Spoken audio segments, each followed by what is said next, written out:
Hi friends, அனைவருக்கும் வணக்கம். இன்றைய வெண்புலி விழிப்புணர்வு சேவையில் நம்ம காணொழுது பார்த்திங்கன்னா, இன்றைய தினம் சனிக்கிழமை காலை உணவு பார்த்திங்கன்னா நம்ம வெஜிடபிள் பிரியாணி, அதாவது காய் சாப்பாடு, இது கூட முட்டை, அவிச்ச முட்டை நம்ம எடுத்துருக்குறோங்க.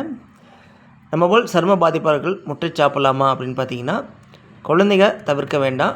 போனுக்கு தேவையான விட்டமின்ஸ், எலும்புக்கான, பிள்ளைங்க வளர்ச்சிக்கான தேவையான சத்து முட்டையில் உண்டு. அதனால் காலையில் அல்லது மதியத்தில் பிள்ளைங்களுக்கு முட்டை தாங்க. பெரியவங்க உங்களுக்கு ஆசையாக இருக்கும் பட்சத்தில் நீங்கள் வாரத்துக்கு ஒரு முறையோ இருமுறையோ சாப்பிட்டுக்குங்க. மற்றபடி விட முடியும்னா தாராளமாக விட்டுக்குங்க, நல்லது தான். ஓகேங்களா? அதேமாரி முக்கியமாக இரவு நேரத்தில் முட்டை நம்ம சாப்பிடக்கூடாதுங்கிறத தெளிவாக புரிஞ்சுக்குங்க.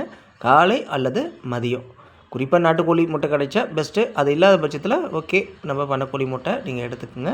ஆனால் விட முடியும் அப்படின்னா சரும பாதிப்புக்கு முட்டையை தவிர்ப்பது சித்த மருத்துவத்தில் ஒரு தகவல் கொடுத்துருக்குறாங்க, நல்லது தான் அப்படின்னு சொல்லி. ஏன்னா ஓரளவுக்கு கண்ட்ரோல் ஆகும். முட்டைங்கிறது கொஞ்சம் ஜீரணம் ஆகாத ஒரு பொருளாக இருக்கக்கூடும்.